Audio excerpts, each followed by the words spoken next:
Fatality Media presents The Mike and Mo Show.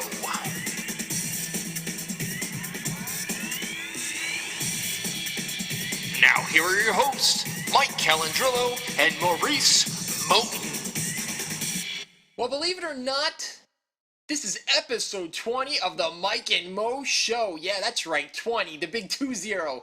Who would have thought we would have gotten here? I mean, I did all the entire time, so great job, Mo. Other than that, welcome, one and all. We are less than 24 hours away from the start of the NBA free agency spending palooza, call it what you will. But instead of that, Mo has a pretty cool name for it. He's going to call it the Mo Money, Mo Buckets episode 20. So, Mo, welcome as always, and why don't you give us a little rundown on what we're going to focus on here and today?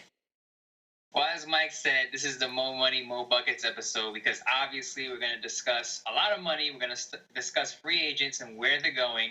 Mike will probably get into how much each player is making. I know everyone is freaking out about that, and I will get into that in just a second. But after free agency, we're going to talk about the Dallas Cowboys taking a lot of L's, literally and figuratively. We're also going to talk about MLB managers on the hot seat, and we'll end off with some positivity. And that's none other than with Tebow and his story on a Delta Airlines airplane. But back to my opening rant about money. And again, this is the Mo Money, Mo Buckets episode. And a report came out less than 24 hours ago about Joakim Noah, signing with the Knicks for $18 million. And a lot of people, a lot of Knicks fans, I should say, were happy. But some were like, is he really worth $18 million per year? Let me explain something to you people. And you people who never owned a home or never rented an apartment or went through a neighborhood and priced things may not understand this. But look at the market value, not the player value. Okay, let me take you back a step. The NBA signed a TV rights deal in 2014 worth $24 billion over 9 years. That's billion with a B, okay? Mm-hmm. So that means more money for the players, more money for these franchises and these organizations to sign players. I believe 51% has to go to player salaries. Okay, so that means the cap goes up during free agency July 1, or should I say July 7th, when these contracts become official. So the cap goes from $70 million to roughly $94 million, which is a 34% increase. Now stay with me for those who aren't math majors. If you take the reality that Noah is really worth $13 million, but he's getting $18 million, that's a 38% increase, which goes along with the general increase of the salary cap. So again, it's like you're paying $13 million, but with the market value going up, salary cap going up, he's going to make a couple extra more millions, which is reasonable. So please do not freak out about the number. Look at the value of what the market is paying now. These players, role players, are going to get $10, $12 million as it is. So a guy like Joakim Noah, who maybe past his prime, not maybe, but he is past his prime, he's going to give the Knicks the intangibles. He's going to hustle. He's going to play defense. He's going to be that glue guy in the locker room. So you're paying a couple extra dollars for that, a couple extra millions for that, which is fine in the Knicks locker room. He's not going to take shots away from Kristaps Porzingis or Carmelo Anthony. I mean, he averaged under 5 points a game last year. But again, he's more of a defender. He's like a Robin Lopez with a mouth. So you get that for about $18 million. Not such a bad deal. Just to put this in perspective, 10-year vets can sign a max deal for $30.8 million. Only Michael Jordan and Kobe Bryant have ever earned $30 million in a season. So think about that right now. There are going to be max deal players signing for as much as Michael Jordan and Kobe Bryant. Do they have the same player value as Michael Jordan and Kobe Bryant? Of course not. Don't be silly. But again, this is the market value. This is what players are getting paid now. And as time goes on, 2017, it's going to go up even more. It's going to go over $100 million, the cap space. And teams can actually go over the cap with the soft cap and be taxed with the luxury tax, and that's a whole different story. But again, do not look at the money, the dollar figure. Do not look at the player value. Look at what the market is paying. And right now, Joakim Noah is worth all $18 million right now at this moment. I think that the thing that the Knicks fans are getting caught up in is that for whatever reason, they don't feel Joakim Noah is worth it is because they actually think that the Knicks have a chance of still getting Kevin Durant. So, and obviously by signing a guy like Joakim, he's going to eat up a lot of that $30 million that, is left for this year. But we need to get through to all the Knicks fans, and, that's just not going to happen.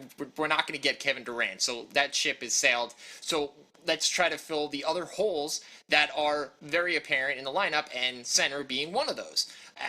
Shooting guard being the other. Let me explain two things to Knicks fans, okay? Number one, the Knicks were never really in the deal for Kevin Durant. Yeah. I mean, he was hanging out with Carmelo Anthony. They had a good talk. But Kevin Durant still didn't officially, schedule a meeting with the Knicks. So obviously he wasn't wooed to the extent where he said, yeah, I got to join the Knicks. And we'll talk about it later, but the Thunder are actually doing something. They're actually trying to acquire a player during free agency that should make Kevin Durant think twice, three times about leaving OKC. OKC is going all in trying to make sure Kevin Durant is happy with that roster. And again, we'll discuss that a little later. But back to a life situation. I live on the borderline of Bedford-Stuyvesant and Williamsburg, Brooklyn. 4 years ago, Williamsburg, Brooklyn, you can get an apartment, a one-bedroom over there for maybe, I would say $1,000, maybe under $1,000 a month. Now, if you go to Williamsburg, Brooklyn, and you want to rent out an apartment there, you're paying at least minimum to average $1,500 to $2,000 for one bedroom. That is a crazy jump. And again, that's the market. Once a person or a family comes in and they're willing to pay X amount of dollars for an apartment or a place, or a team is willing to pay X amount of dollars for a player, that market is going to go up. So then other people are going to say, well, I guess I got to pay more because this is what the market value is right now. Again, where I live 4 years ago, not a high-priced area. Now, it's the hot spot in Brooklyn. It's where the hipsters go. It's where people from Ohio move from to come to Brooklyn. They want a nice place in Brooklyn. They go straight to Williamsburg, and they pay crazy amount of dollars for it. And people come back who lived in Williamsburg 10 years ago, and they say, what happened? What happened to my block? I used to pay $900 for this one bedroom. Why is it $1,800? Well, that's the market value now. That's what people are paying. That's what people are willing to pay to live there. So you have to live with that dollar amount. And the same thing is going on with the NBA. Right now, Joakim Noah, he's borderline Williamsburg. I mean, he's not top-notch Williamsburg. He's not Bedford Avenue. But he's up there, and you're going to have to pay $18, maybe $20 million to get him. And the Knicks reportedly are going to pay $18 million, which I say is a fair price.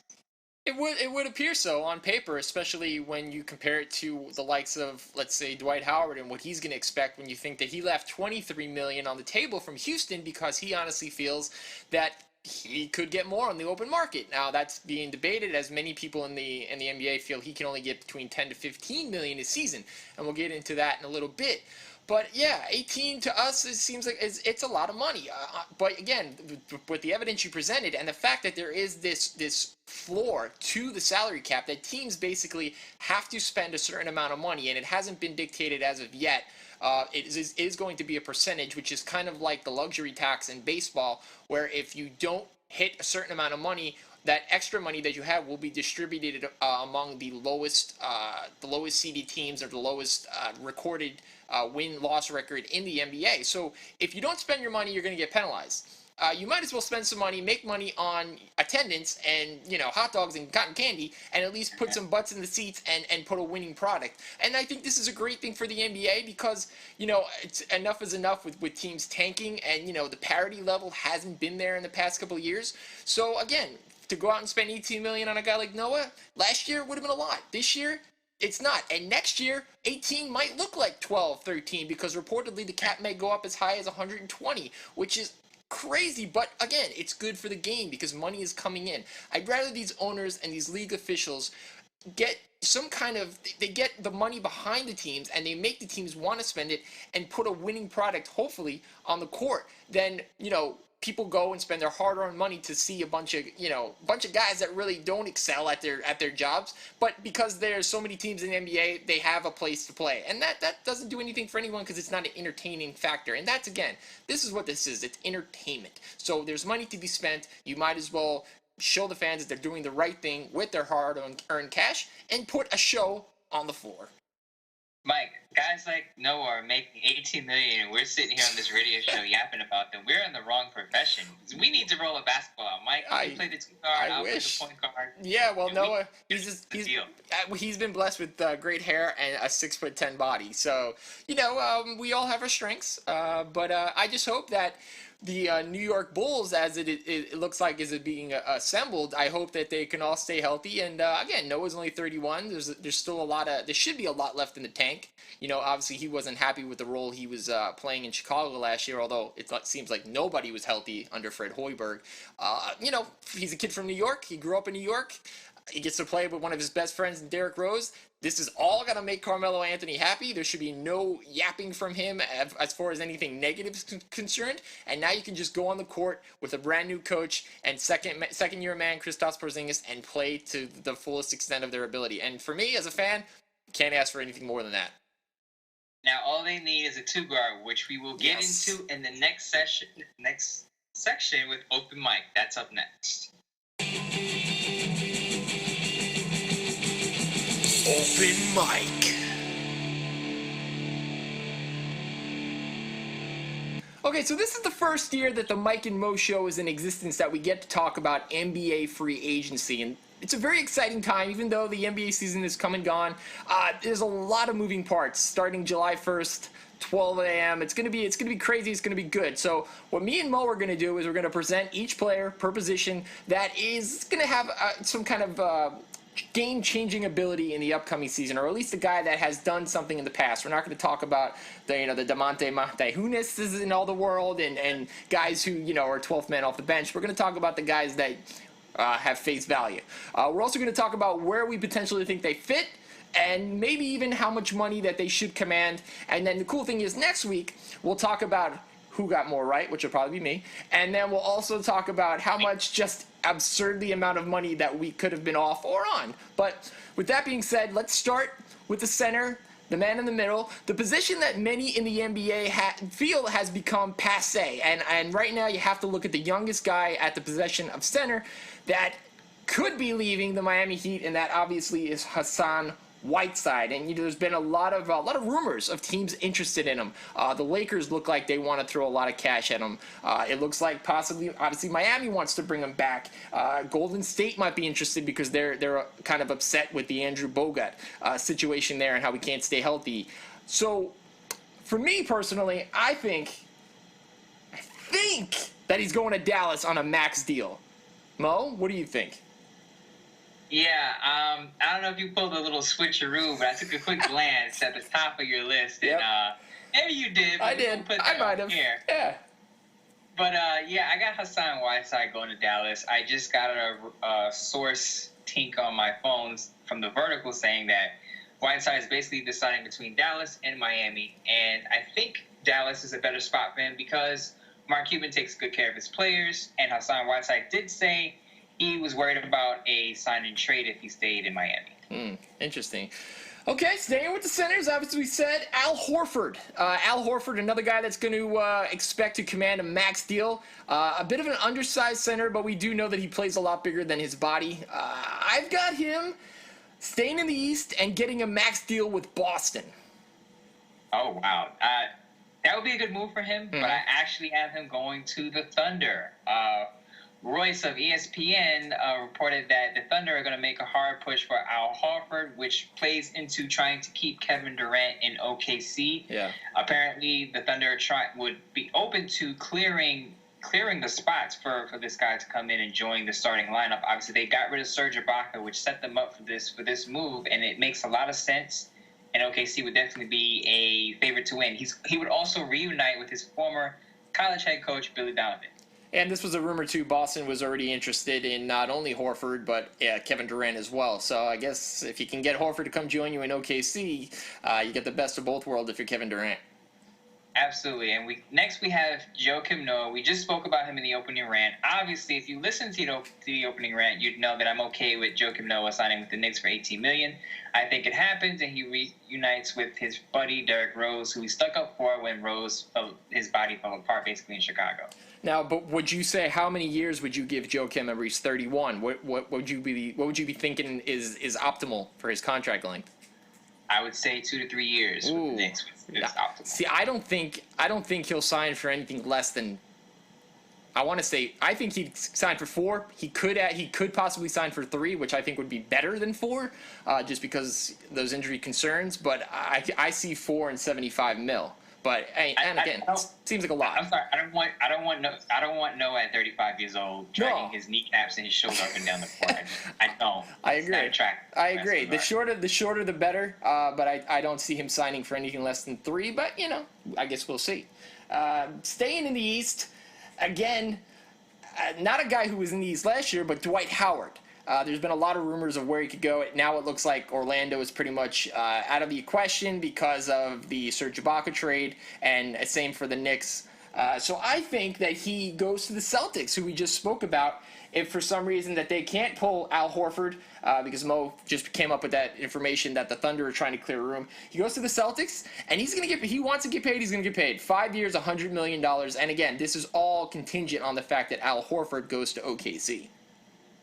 I have him going back to his hometown in Atlanta with the Hawks. Al Horford moving on leaves an opening for Dwight Howard to get the ball, and he'll hit his touches, which he complained about when he was in Houston. Mm-hmm. The Atlanta Hawks have a recent history of winning. He can go to a decent team in the East where he can go to the playoffs and possibly make a mark. Teague left. That team is in transition. So he can probably take his hometown team to the playoffs and become a hometown hero there, because they're not going to start Tiago Splitter at center next year. Do you think that there's any chance that Howard goes to Golden State? No chance. I don't think they want that type of personality messing with their chemistry in Golden State. Yeah, that's more than fair. Absolutely. But speaking of chemistry, if anyone knows me, the Lakers, their chemistry is pretty much a work in progress.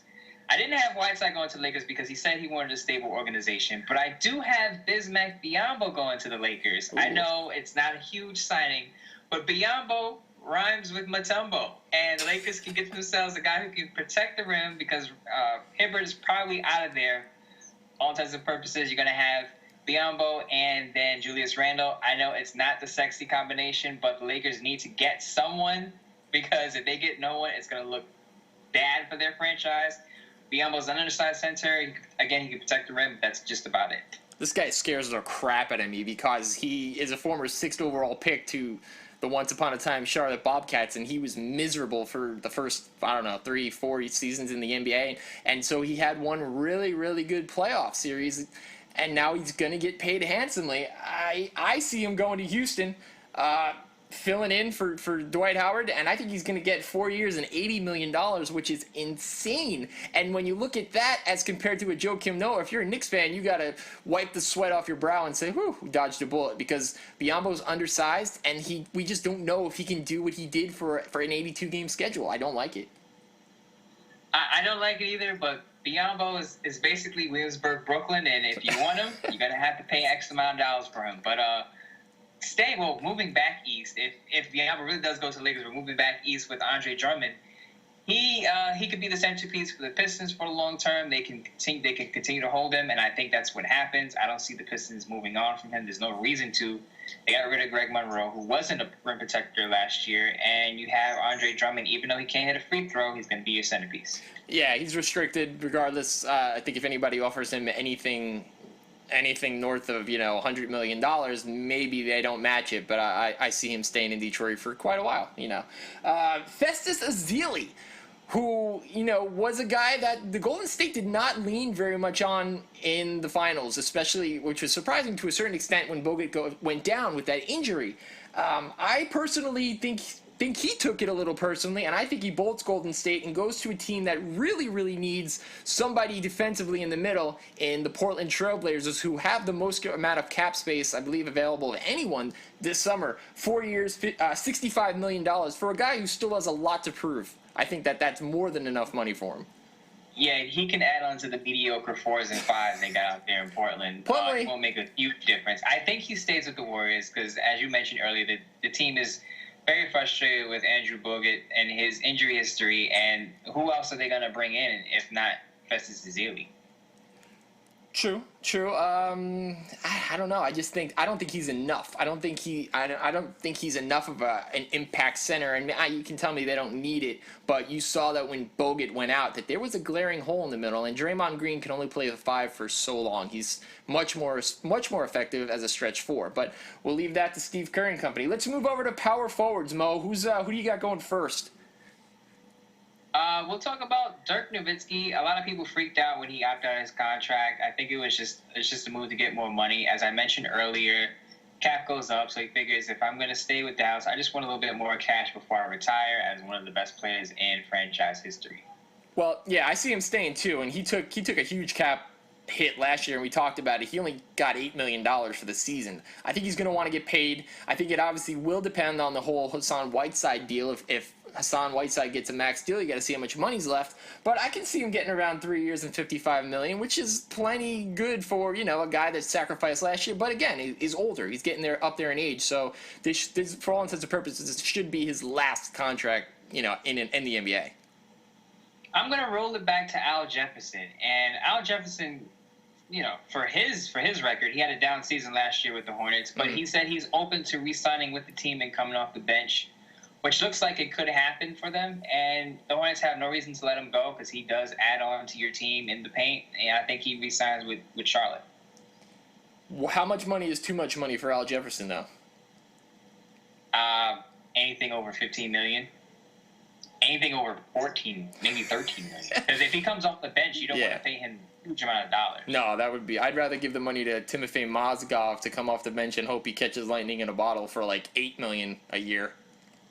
Timothy Mozgov, who's been connected to the New York Knicks, which I hope they say no to unless it's for a very team-friendly deal. Yeah, we'll see. We're talking like $3 million a year for like 3 years. Then I'd be okay with it.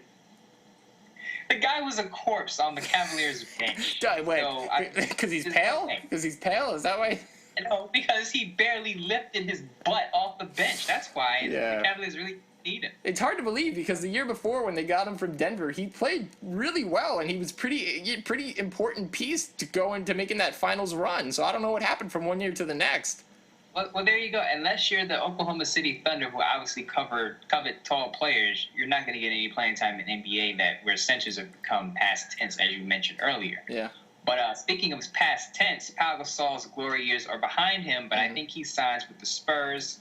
He did mention he'd like to win. The Bulls obviously weren't going to do that next year. The Spurs love their old players who could still give you 20 to 25 minutes per game and chip in.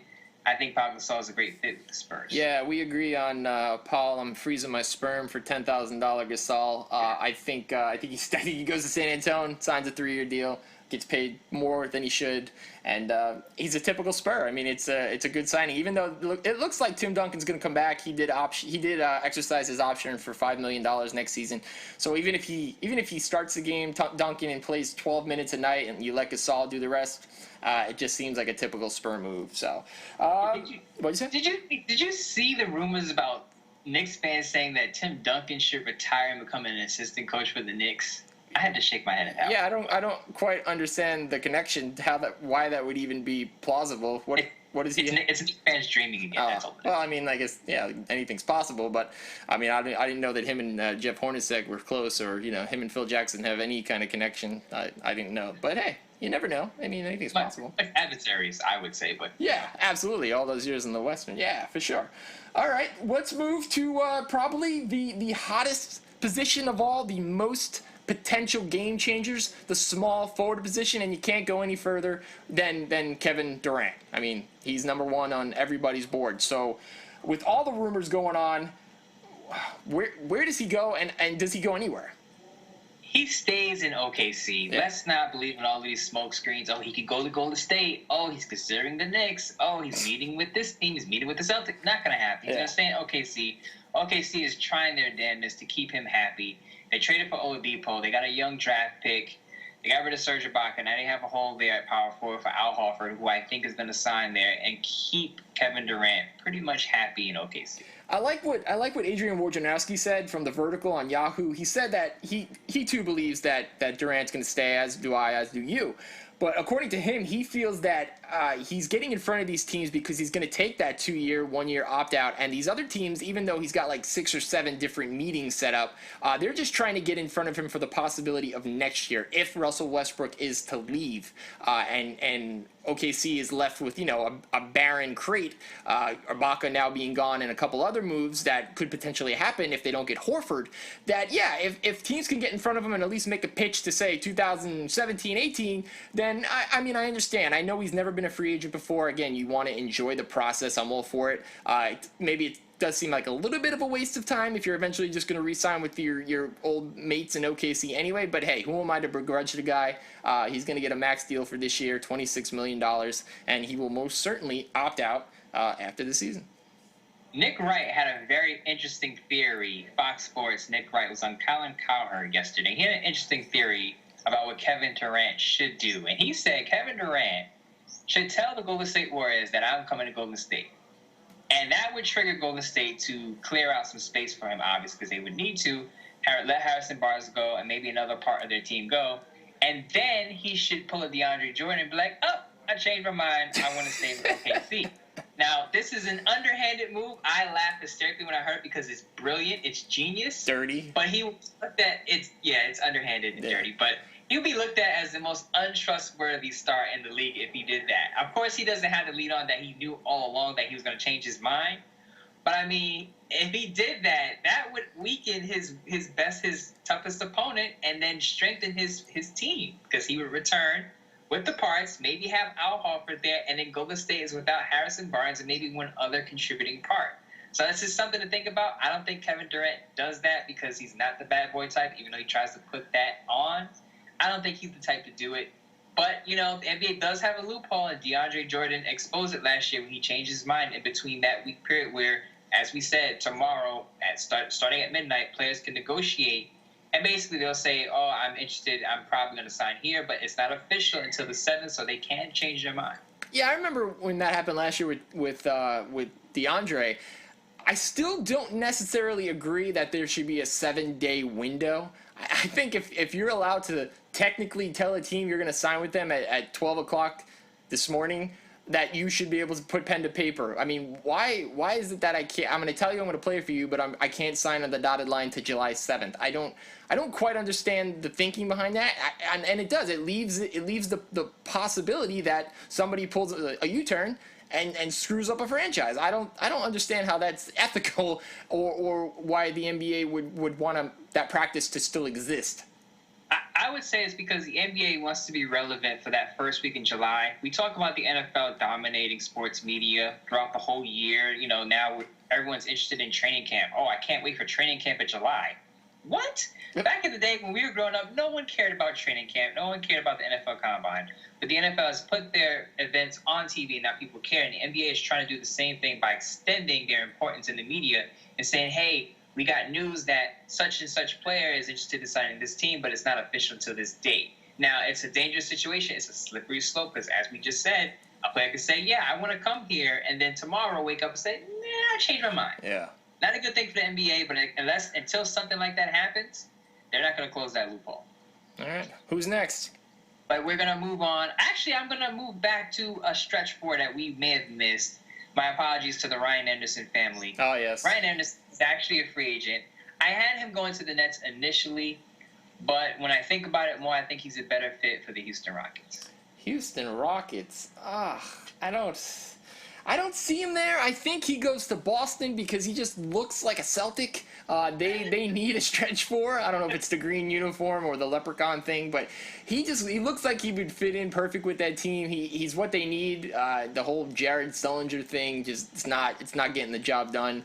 So as much as I would prefer to see him on a different team, I see him with Boston. I think he gets paid rather handsomely. We're talking, $65 million maybe for 4 years.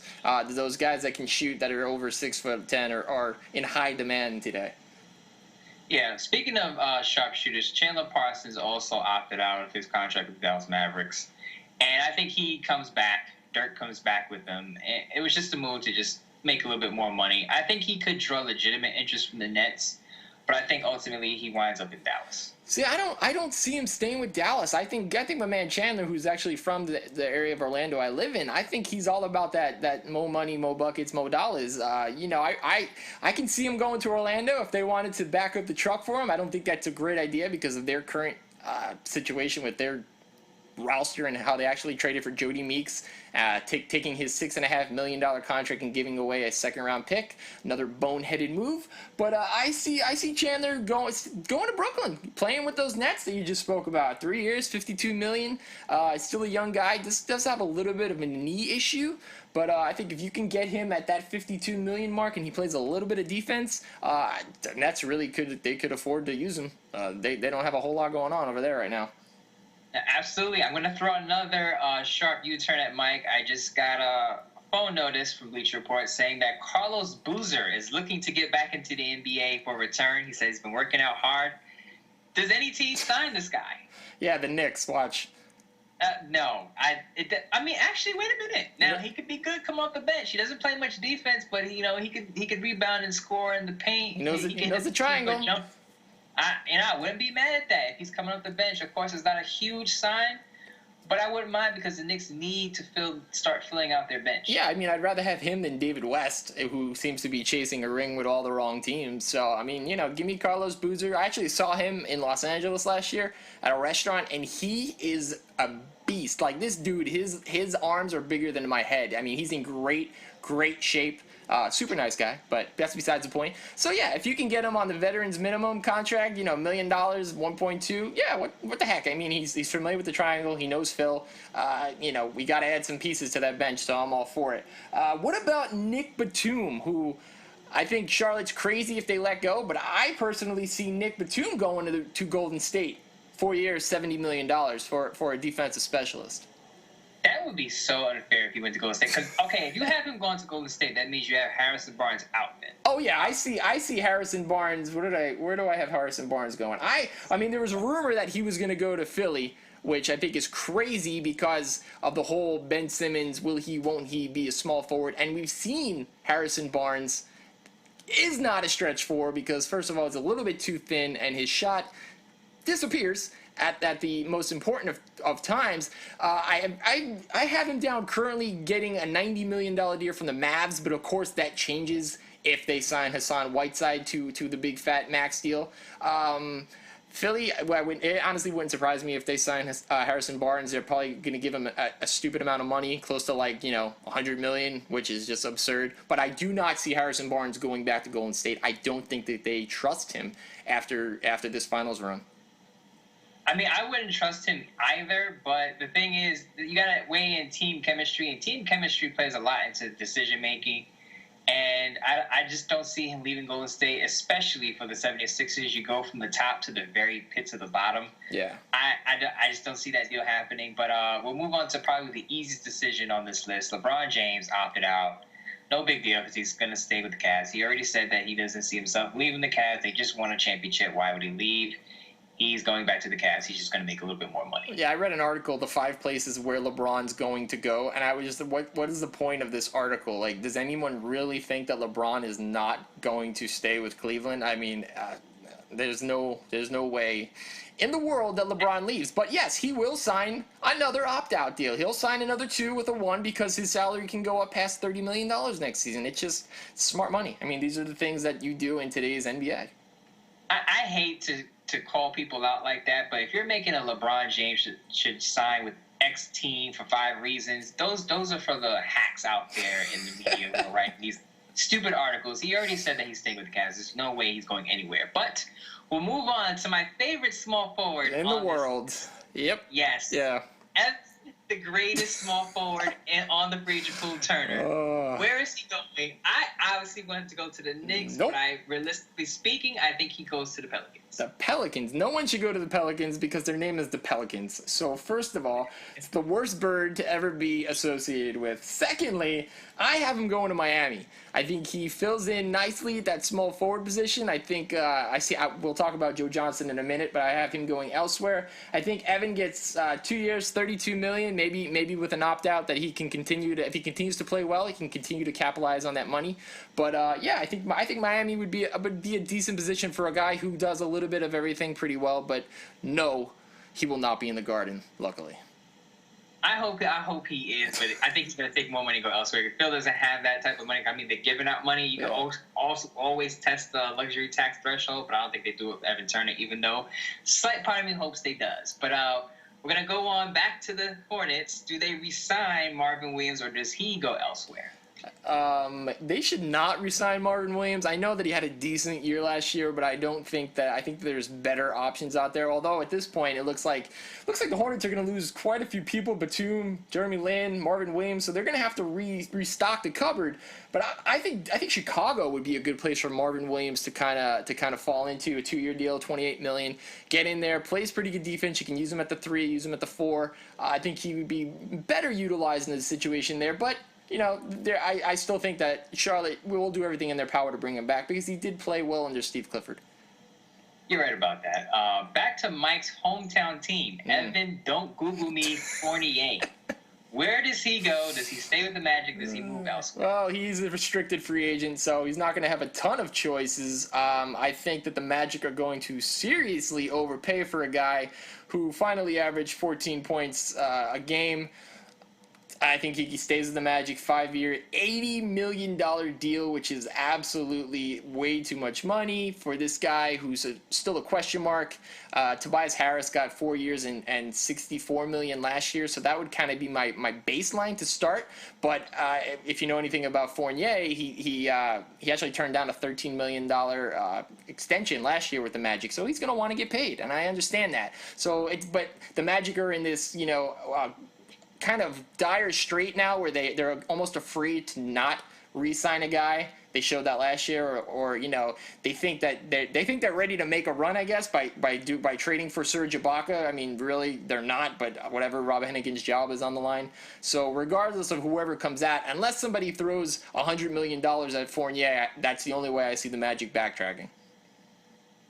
Fournier is basically Durant Street in Williamsburg right now. He's going to get, like you said, about $16 million, and I don't see a really big issue with it because nowadays the new phrase in the NBA is, we need a 3-and-D player. Basically, a player who can shoot threes and play defense on the other end.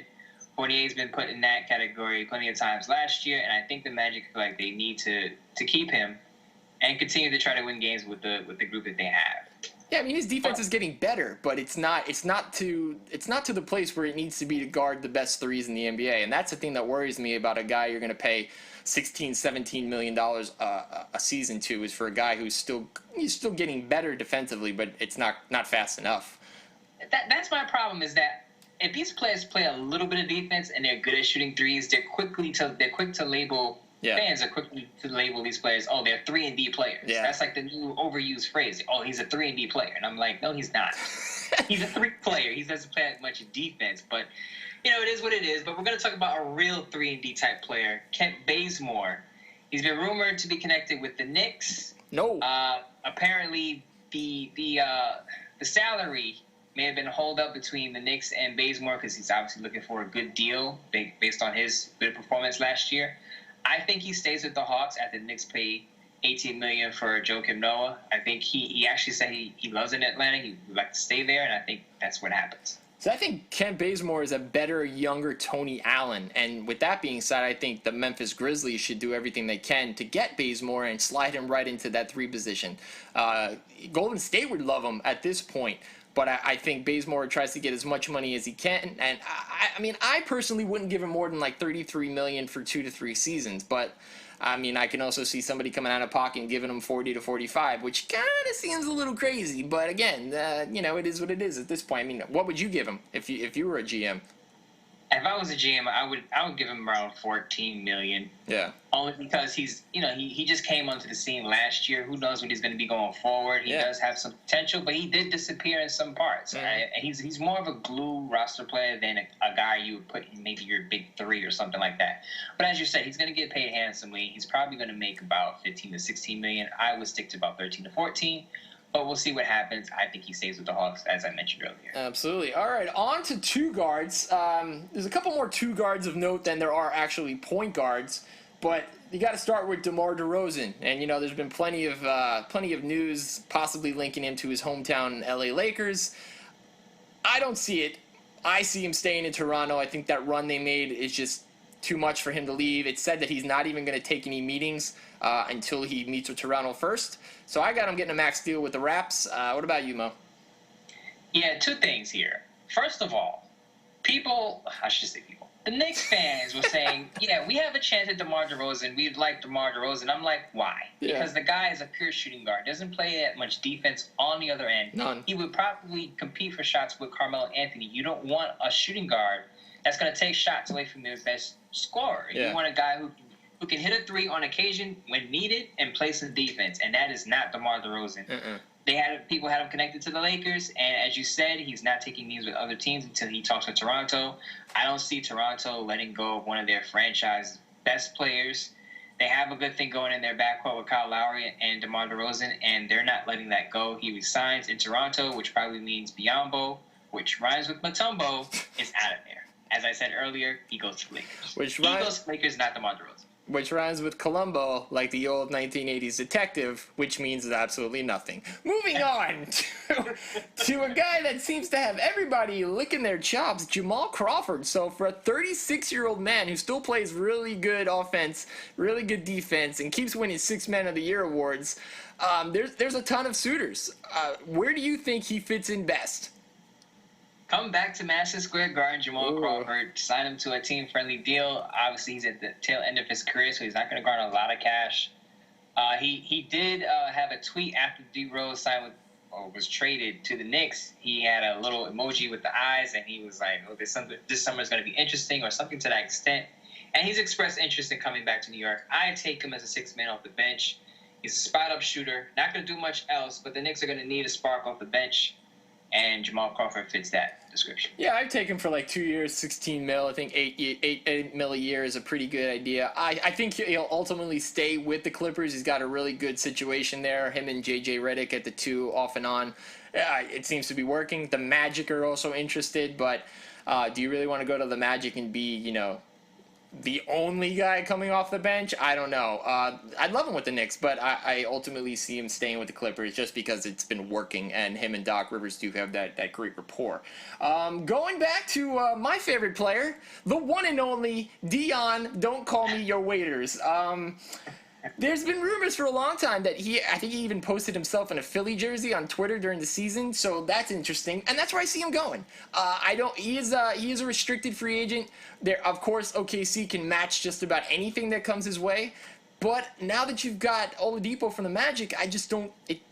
He's not going to want to come off the bench is basically what it's coming down to. He's going to want to play. And the Sixers need it too. I mean, just flat out, they need a guy that can shoot, that can score, somewhat consistently. I don't know how much money he's going to want. Personally, I wouldn't give him any more than like 11 a year, which probably is not enough if you're Dion Waiters. But, a 2-year with an opt-out to Philly, I think it works. He goes home, plays where he's from. Maybe he can give that team a spark. They can win like 10 games next year. 10 games. That's so cold. Yeah. But I think he goes. I'm with you. I think he goes to the Sixers. But there's one but and a big, huge but here. But serious situation though. His 21-year-old brother was killed in South Philly, and the organization is worried about him coming back to his hometown where things aren't so smooth there. He had some childhood friends, and I believe family members who were also killed in the area. So Philly likes Dion Waiters coming home to play for that team. They need a shooter, but they're worried about what could happen off the court when he's around familiar surroundings in Philadelphia. It could be a real dangerous situation. Yeah. The Sacramento Kings are also interested in Dion Waiters. I see that as a very strong alternative, a 1A alternative to the 76ers. The Kings, they need a wing scorer. They do have Rudy Gay. Ben McLemore hasn't panned out the way they thought. And it's possible they can go to the Kings if the Sixers worry for his safety. So any team with knuckleheads would like to also add Dion Waiters into the fold. Can you imagine Dion Waiters and Jahlil Okafor out on the town in downtown Philly? Because I can't. Yeah, that's super scary. I would hope that if he does sign with Philly, that they give him security, strong security. I know he's probably going to say, "I'm good out here with my family, my friends." but you need maybe some armed guards, maybe some 6'8", 300-pound dudes with you, because Philly could be a rough city. I've been to Philly, and there's nothing nice about certain areas in that town, and he's gonna need some backup out there if he goes back home. Yeah. And we all know sometimes going back home is comfortable, but there's also danger there, because certain people are gonna be jealous of you. You know, you may have grown up with some people, and now you got money, you're rich. People look at you as, you know, a come up. They may try to rob you or whatever. So it's an interesting situation, but I do think he goes back to the 76ers. All right, moving forward, Dwayne Wade County. Where is Dwayne staying? We're going. Before I give you my input, I want to know what you think, because I think it's time that Dwayne, tries to get Gabrielle Union another house, because she don't have enough money. So where's he going, Mo? Wade has enough endorsements that he can get Gabrielle Union a house, 2 cars, a vacation house, a golf course, whatever she wants. Mm-hmm. She's Gabrielle Union. But I think he signs with the Heat. I think it's just a money ploy. He's threatening to say, okay, I'm fielding outside offers, but he ain't going nowhere. Yeah. He's staying in Miami with Pat Riley. There were rumors that he was possibly interested in Dallas, possibly interested in the Spurs. The only place he should be interested is beautiful, sunny Cleveland, Ohio, taking a team-friendly contract and playing with his dear friend LeBron James. I think he, like you said, he's got enough money. He should sign a 2-year, $30 million deal to opt out after one. He can get paid again next year, and the Cavs, after they win their second title in a row, they can go over to that luxury cap. I just think it'd be perfect. I mean, if Dwayne Wade wants to win a title, or at least get to a conference final game again in his life, goes to Cleveland. And again, he would be a lot better than J.R. Smith, or at least a little bit more consistent. And, you know, as far as Iman Shumpert is concerned, yeah, well, that ship has sailed. So, Dwayne, go to Cleveland, become an Indians fan, because they're doing big things as well, my man. I'm not dissing Cleveland, but you just said the beautiful city of Cleveland, Ohio. Did you just say that? Hey, I'm all about the Indians and the Indians. You're being such a poser right now, Mike, because off the air, I'm sure he wouldn't say this, but shout out to all the people in Cleveland listening to our show. We appreciate you. But it's not beautiful? Sorry. Are you saying it's not beautiful? Because I just said it's beautiful, and then you basically backslapped me and said, well, even though it's not, I want to shout out to everybody in Cleveland. Stop it. It's an attractive city. Oh yeah. Oh, here we go again with the girl you used to know, but she's got a great personality and a butterface. So that's basically where you're going with this. No, Cleveland's cool. You know, if you want to get away, but I'm not going there to win championships unless I'm LeBron James. Okay, so if I'm Dwayne Wade, I stay in Miami. I stay in South Beach. Mike, South Beach or Cleveland, Ohio. Basketball is a winter sport. Man. South Beach or Cleveland, Ohio. Cleveland, Ohio, all day. I'm all about that. Cleveland, Ohio. They got those casinos, on the Indian reservations. I'm all about that life. Yeah. Name a popular street in Ohio. Columbus Street. All right. Okay, we're going to move on before I get Mike in trouble. I just got another ping from Bleacher Report, and there's a source saying that Kevin Durant is 90% sure he's going to stay with OKC Thunder. We'll see how true that is. Yeah. But we'll move on with Jeremy Lin. I have Jeremy Lin coming back to New York, but not to the Knicks. He's going to the Nets. Yes. To spite the Knicks for letting him go. I don't know about the spite. in the first place. Yes, spite. He's going to go to the Nets. He's going to make a name for himself. Because doesn't play with the defense, but he can do everything else. He was terrible with the Lakers. He was pretty bad with the Rockets. He found himself in Charlotte. I think he should re-sign with Charlotte, but I also think he's going back to New York, but to the Nets. 3 years, $33 million, $11 million a year seems like enough. He probably will want more because, why not? More is better. But yeah, I think Jeremy Lin gets paid enough for Jeremy Lin's skill set and his flowing locks. That's all he needs to worry about. Bradley Beal, who looked like a guy who was going to be the next big 2-guard in the league. I mean, it's only been a couple years that he's been, on the downside. But where's he going? Is he staying in Washington? What's the deal? Yeah, he's staying in Washington with his buddy John Wall. Him and John Wall have a bond. They're not going to break that up. Even if a team goes for him, I think Washington keeps him in place. Yeah, I think he stays. I think he gets a max deal just because he's Ken. Washington, They wanted Durant. It was never going to happen. There's been rumors that they're also interested in Ryan Anderson. I don't see that happening either. I don't know if they want like another Rashard Lewis type player, but I think they have to keep Beal just because there's not a whole lot else on that team unless you wanna pair Marcin Gortat for years and years with John Wall. So, Nat. Yeah, I agree with that. But on to another restricted free agent, Jordan Clarkson. Big shout out to my homeboy Greg, who's a big fan of Jordan Clarkson. This is for you, Greg. Why? He signs the Lakers. Yes, they got Brandon Ingram there. They have D'Angelo Russell. But I think Jordan Clarkson is going to be part of the future in LA. I don't think they let him go, even if a team pursues him hard. He's a restricted free agent. But I don't think you let a guy like that go. And he's a lot more polished than D'Angelo Russell, which doesn't say a lot, but says enough for the Lakers, who probably won't land a big-name free agent. Okay, so what position does he play, and how much money is enough money for him? He plays shooting guard. I'm not sure about his cash flow. What would you say about it? What would you say is good? And I'll tell you yay or nay. Well, I have him at 4 years and $45 million just because he is so... We don't know. It's undetermined. He's a good player, but you can't give this guy any more. You can't give him any more than 45. It's too much money for a huge question mark. No, I would say you got to go higher than 45. That's fine, but I wouldn't do it. Here seems pretty good. He did improve from year 1 to 2. His field goal percentage drops very slightly, but he got more minutes. He was under Byron Scott, who treated his young players like trash. Yeah, but he played a lot more. He played a lot more than D'Angelo Russell, which means if you keep him and put him at the 2, you're telling me D'Angelo Russell is your starting point guard. Ooh, that's scary. Give him a chance because, again, D'Angelo Russell didn't get a chance to prove himself much because, again, Byron Scott was pushing down his rookies and his young players because he wanted to give Kobe his farewell tour all over the world last year. And his young players suffered for it, even Julius Randle. So give the guys a chance under a younger-minded head coach. You got Luke Walton there from the Golden State Warriors coaching staff. And now you see what you really have in D'Angelo Russell and Jordan Clarkson. Again, Clarkson did improve in his second year. He went from 12 points a game to about 15 and a half. Yes, he got more minutes, but you give him a chance in his third year and see what he does. In the meantime, you pay him a decent salary, maybe 12 to 13. I would say 13. And you have him as your 2 guard. And I don't think you have a problem there at that position for a long term. What about a sign and trade? You take this man, who we're obviously talking about, Jordan Clarkson. You take him and you trade him to the Sixers, who obviously could use a 2 guard, who we already spoke about if they don't get Dion Waiters, and you send Nerlens Noel, and we know that the Lakers should have taken Okafor the year before. What do you think about adding him to that equation if you don't get a Hassan Whiteside?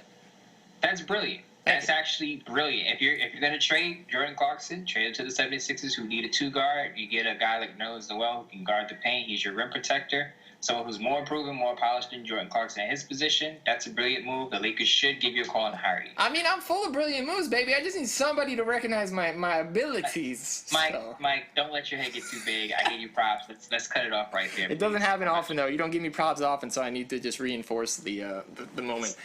Anyway, moving and staying with a man who still hasn't put a shirt on since he won the NBA championship, J.R. Smith. I think he stays in Cleveland. Again, this is if Dwayne Wade doesn't come to town. I think he stays in Cleveland 2 years with an opt-out, $28 million, $14 million is more than enough. I just can't see paying J.R. Smith $15-16 million a season. I wouldn't. I wouldn't either, but I think J.R. Smith and his shirt stay in Cleveland. The big question is, when J.R. Smith takes the court, does he play with the shirt or without it?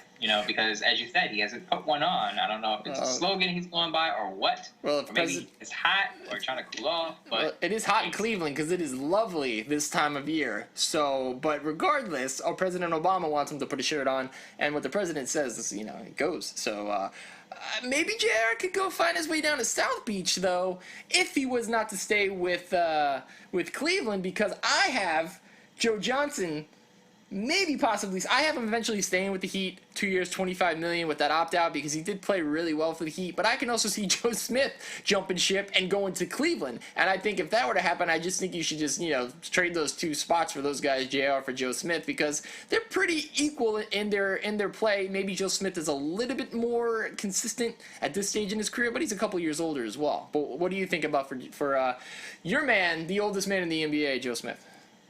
Joe Smith, who is really Joe Johnson, is not going to let you calling him Joe Smith. I combined the two. They're both the same. They're a hybrid of both. Joe Mo Money Mo Buckets Johnson is going to sign with the Thunder because Deion Waiters is going to be on the move, and then Joe Johnson will go to the Thunder knowing that he can win a ring there because, again, it looks like they're going to have Kevin Durant back.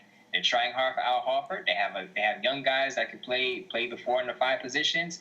Joe Johnson can come off the bench, spot up, hit a couple of 3-pointers, maybe become the Ray Allen for the Thunder that he was with the Miami Heat. So there you go, Joe Johnson with the Thunder, great pickup. I just have a problem with these guys like him and David West that are just like on the hunt, like Gary Payton and Karl Malone were years ago, where it says I'm going to go wherever I think has the best opportunity. I don't get it. I mean, I know it's a thing that everybody wants a ring, and I respect, but I just don't see how a lot of times that doesn't necessarily fit into what these teams need. Yes, the Heat needed a small forward last year, but if you're the Thunder and you're going to take Joe Johnson and put him at the 2, which means Oladipo is going to come off the bench, unless you're going to move Durant to the 4, I think it eventually makes your team weaker because Joe Johnson doesn't play much defense anymore.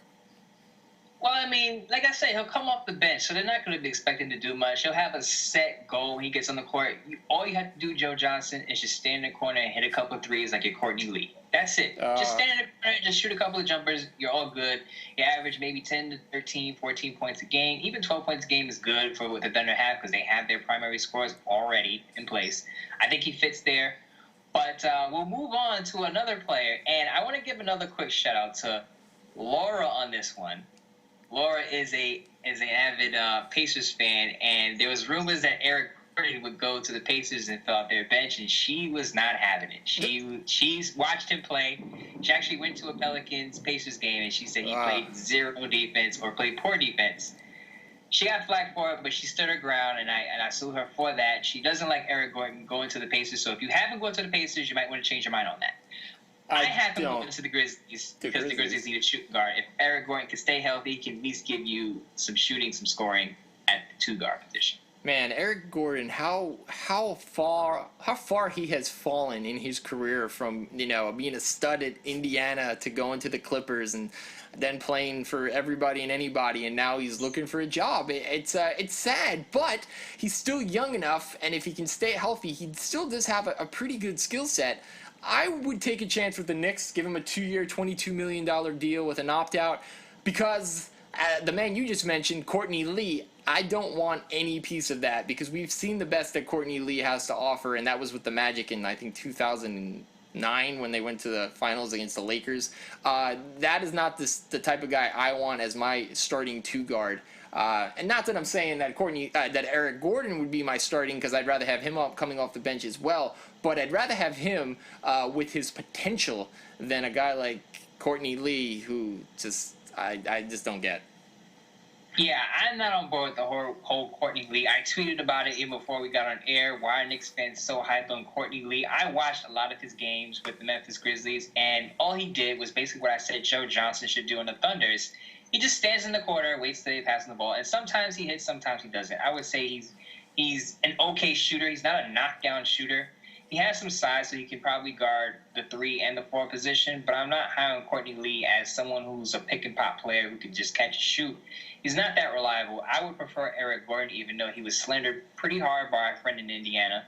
By the way, she said our New York accents, it's pronounced Laura, not law as in law.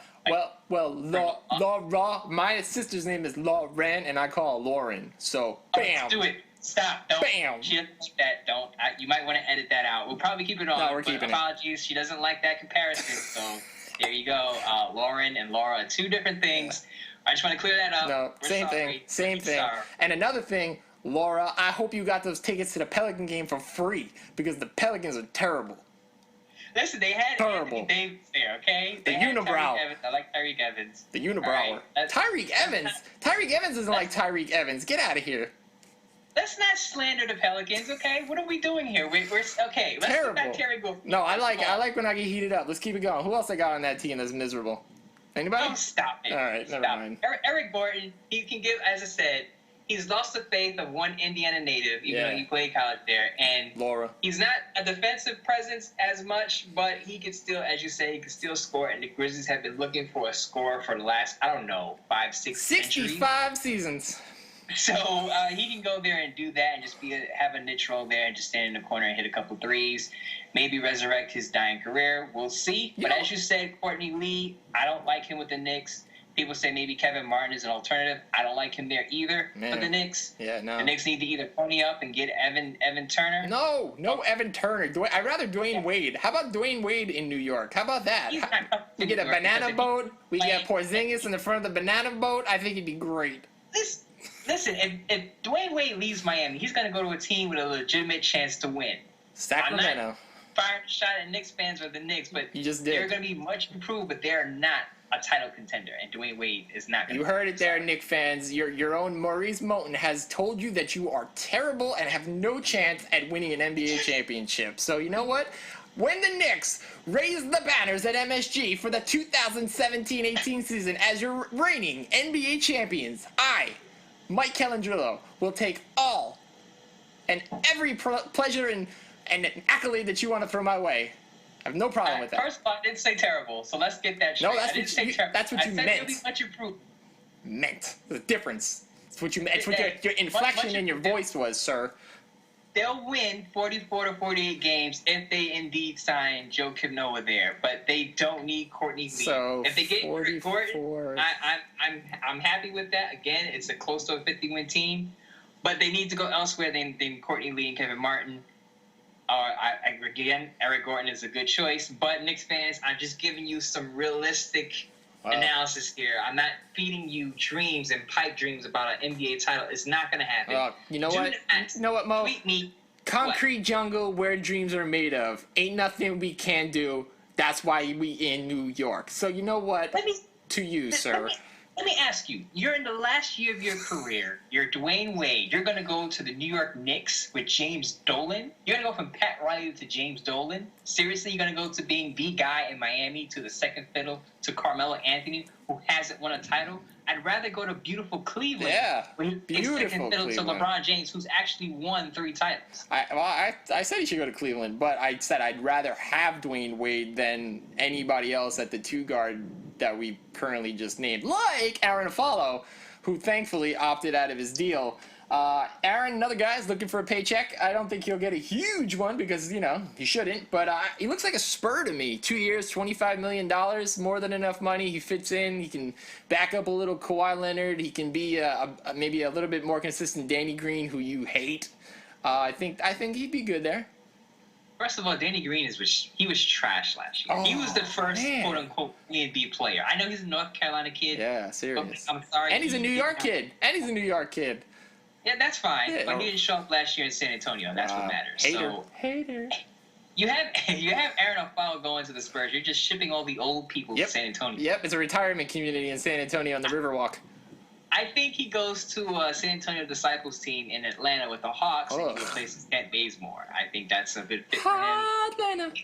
Yeah, Atlanta is just a very mediocre-looking team. They're very boring, very bland.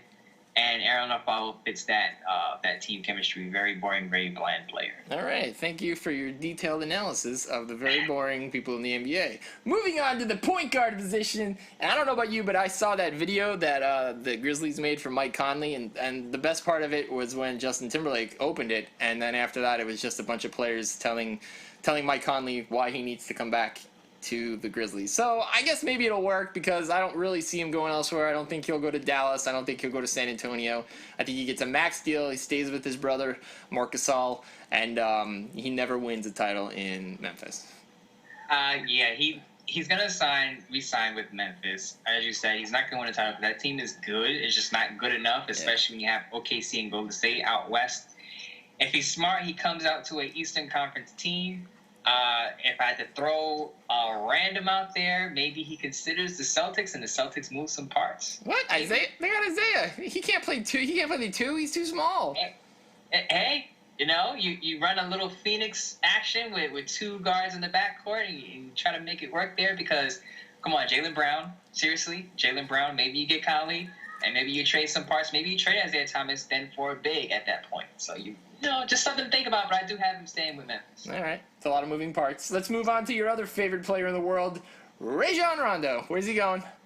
Yeah, he's coming to the Nets. Yeah, He expressed interest in going to the Knicks or the Nets. Obviously, the Knicks acquired D Rose, so that's obviously not going to happen. I think Rajon Rondo goes to the Nets. The funny thing is, he had a quote saying that there was a lot of distractions with the Kings. And this is the same guy who can't get along with anyone, from Boston to Dallas to Sacramento. He can't get along with a single head coach, but he's going to go to the Nets and say, well, the Kings had too many distractions. If he goes to the Nets, he needs to get his act together because the Nets are a rebuilding team, and they need some foundation blocks on that roster in his starting lineup. And I think Rondo gives them that. He can distribute the ball to Brook Lopez and Jeremy Lin, who I said earlier should also join the Nets. And Chandler Parsons. And I actually think that's a lot better of a team than they currently have. Of course, which Lopez brother is it? Because Fred Hoiberg doesn't know which one he has on his team. So it is Brook, correct? It is Brook. Okay. In fairness to Fred Hoiberg, the Bulls didn't make the move, so it kind of made his head spin there. So maybe he's dreaming about Brook, but he got terrible. Robin. Terrible. Go back to Robin on that one. But yeah, serious. Yeah, indeed, Brook is in Brooklyn. The better Robin Lopez twin is in Brooklyn. Yeah, and the one with the baby feet. They could have a better team than we initially thought coming into the next season. Yeah, and I think he gets 4 years, $60 million. Anything more than $60 million, and I think any team that does that is just looking to get a bad contract on their books. But we'll see. The last point guard we have to potentially go over is a guy who used to have it all together in Milwaukee, and that is Brandon Jennings. Do you see him ever being the player he used to be? And if so, where could he potentially do that? You know what I have to say about this one? What? Damn, homie! Oh, what is happening? He was the man, homie. Like, Brandon Jennings was that dude. As you said, he was on the Bucks, and we all thought Brandon Jennings was going to be that guy years to come, and he's just been bounced around. He had an injury with Detroit. I think it was an ACL. Achilles. Slowed him down. Achilles. Yeah, same thing. On the same thing. Yeah, he's not staying with the Magic, and the Bulls, I think, are a good spot for him because the Bulls don't really have an established point guard there. Jose Calderon is my grandfather's age. And Jerry Grant is just not ready to play. No. So you stick Brandon Jennings there in the backcourt, and hopefully he can feed the ball to Jimmy Butler, get a couple of scores of his own, signs of the Bulls. And Fred Hoiberg wants to play a faster-paced game, and I think Brandon Jennings can do that. It's not a bad option. I have him going to those aforementioned Kings for like 2 years and about $15 million with an opt-out after the first because he's got to prove himself if he can come back from that Achilles/ACL injury that you described. But, yeah, the Kings going to need a point guard. We don't know what's going to happen with Darren Collison and his situation there on domestic abuse. They are going to let go of Rondo. Yeah, it's just a really weird team. And actually, I don't know if you read about what happened on draft night when Boogie Cousins sent out that tweet, but Boogie Cousins clarified it and said he was about to go into a hot yoga class, and that's why he said, Lord, give me strength, and not because the Kings drafted somebody from Greece. That's a lie. I mean, because if you're going to do yoga, you don't need strength. You need flexibility. So that's a lie right there. Lord, give me flexibility. That doesn't sound as good, though. Yeah. I mean, he tried to cover it up. Obviously, someone got in his ear and said, maybe you need to clarify that, and he needed to come up with a lie. I bet you he doesn't even do yoga. He was probably just stretching in his living room and was watching the draft and just got angry. But that's a different story. Yeah. Why are you trying to mess up my man Brandon Jennings and sending him to the Kings? I mean, has he had enough hard times in his NBA career? Now you want to send him to an unstable franchise like the Kings? Yes, they need a point guard, but if I'm Brandon Jennings or any free agent, I'm avoiding the Kings at all costs. Yeah, I mean, I just think that there's not as many teams that are going to be willing to pay him for his services, and I think if he can get like $7-8 million a season with that opt-out, I think the Kings are in need of a point guard with their current situation. But yeah, it's not a great fit. I actually thought that maybe the Knicks too to back up D Rose, but again, it's another possibility that if he doesn't come back from that injury to be the player he was, might not be a great situation. But again, if he does, it could be nice for the Knicks because now you don't have to have Rose out there for 42 minutes a night or 38 or 36. So, but again, time will tell. And that's pretty much all the names. Did we hit everybody that you thought was of importance, Smo? Yeah, I believe we hit on everyone who was important. We even touched on Courtney Glee, who didn't deserve a space in the segment, but we touched on him. Real quick, I did get another ping from Bleacher Report. Bleacher Report is pretty popular right now. The Nets have waived Jarrett Jack. I already knew this was coming. They already said that they couldn't trade him, that they would waive him, so that opens the spot out for Rondo if he does join. If they don't snag Rondo, then Isaiah Whitehead, the Brooklyn native, will get a chance maybe to start in the next season, which is a good move. For his development, the head coach, Kenny Atkinson, has already said they want to develop him as a point guard. So even if Rondo does get there, Whitehead will have someone of stature to learn behind if he's going to take over the reins at point guard eventually. Man, I hope Jarrett Jack doesn't go play for the Knicks. I just have a bad feeling. It could happen because if he's looking for – it depends on what he's looking for. He's looking for a big deal. He'll probably sign with a team with a lot of cap space. If he's just looking to sign somewhere to save his career, he is 32, turning 33 before the season starts, then he could virtually go anywhere. Yeah. But that's pretty much it for Open Mic. We're gonna come back with building momentum. We're gonna talk more money, more buckets, and we're gonna talk L's. No, not weed, but losses. That's up next. It's now time for building momentum. Well, no one in NFL history has ever been guaranteed $87 million in a contract until today, when your Amish quarterback of the Indianapolis Colts, Laura's Indianapolis Colts, Andrew Luck, secured a $140 million deal. Wow! I mean, this guy is good, but is anyone that good? Well, Mike, Andrew Luck is probably, I would say he's, what is he? He's Broadway in Williamsburg right now. He's worth it. Think about, I mean, he had lacerated kidney last year. I know he didn't play the whole season, but that franchise got so lucky landing him. I mean, they had to suffer through some games with Jim Sorgi as their quarterback. So when they landed Andrew Luck to take the reins over for Peyton Manning, who departed for Denver, they got to be smiling. And he's the quarterback. He's worth it. Without him, where are the Indianapolis Colts? Do they make the playoffs that year? He almost pushed for the Super Bowl. Got to, I believe, the AFC Championship one year. So he is worth all that money. 6 years, $140 million. As you said, $87 million guaranteed. And that's what the market is right now. He just passed Joe Flacco, who was earning an average of $22 million a year. So think about that. Joe Flacco was your highest paid quarterback on an average basis per year. So Andrew Luck, of course, when it was his time to get paid, he's going to get the max, and he's going to get basically top earning quarterback in the league. And again, he deserves it because without him, where would the Colts be? That franchise is a very small market, and they've been lucky. From Manning to Luck, you can't get any better than that. Yeah, I mean, this guy's had a hell of a start to his career. Over 14,000 yards, 101 touchdowns, 35 wins, 3 playoff trips, and 2 AFC South titles. But I just worry the fact that he's getting beat up year after year. I don't know if they need to somehow solidify that offensive line, or more importantly, get a blocking running back in there, or some kind of fullback to stay in on every passing play, because if he continues to take hits the way he did last year, this is going to be money foolishly spent because he just can't stay on the field. And again, it was one season, but it was almost the whole season. And, Matt Hasselbeck had to come in and do, the most that he could to keep the team in games. And unfortunately, if you're gonna put all that money and all that pressure on this kid, you've got to surround him with better pieces. As much as I like T.Y. Hilton, he would not be my number one option as a wide receiver. Yeah, he's pretty small. Again, I know you don't have to be a giant in the NFL to be a solid wide receiver. Steve Smith Sr. proved that. But you've got to get him a little bit more complementary pieces than just a T.Y. Hilton. And Andre Johnson obviously didn't fill that role. Yeah, I agree with you on that one. They are trying. They drafted Ryan Kelly, who was a center out of Alabama, as a number 18th overall pick, I believe. 16 or 18, one of them. But they did draft a center for Andrew Luck, to be his protection in front of him.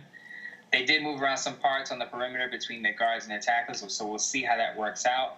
A lot of people have put a lot of attention on their offensive line, but also, and this was brought up last year, Andrew Luck has to do a better job of saving himself. He does go all out, which is a good thing, but when you're getting hit and you're taking a pounding and you're not Andrew Luck and you're not as elusive, it's gonna take its toll, and he has to be smart about taking the slide, taking the dive. It's okay, Andrew Luck. They need you for the long term. They paid you this money. They definitely need you to stay healthy. Absolutely, as the face of the franchise, there's probably, I don't know, it's arguably that you could say maybe Aaron Rodgers you'd want on a team if you were starting from scratch. Maybe Cam Newton, but he's definitely top 5 as far as quarterbacks go, especially with his age. Yeah, absolutely, and the next quarterback that's up to get paid, Derek Carr is coming up soon for the Raiders. For my Raiders fans listening to this, he's going to get paid handsomely as well, especially if the Raiders make the playoffs for the first time in, I believe, 13 years.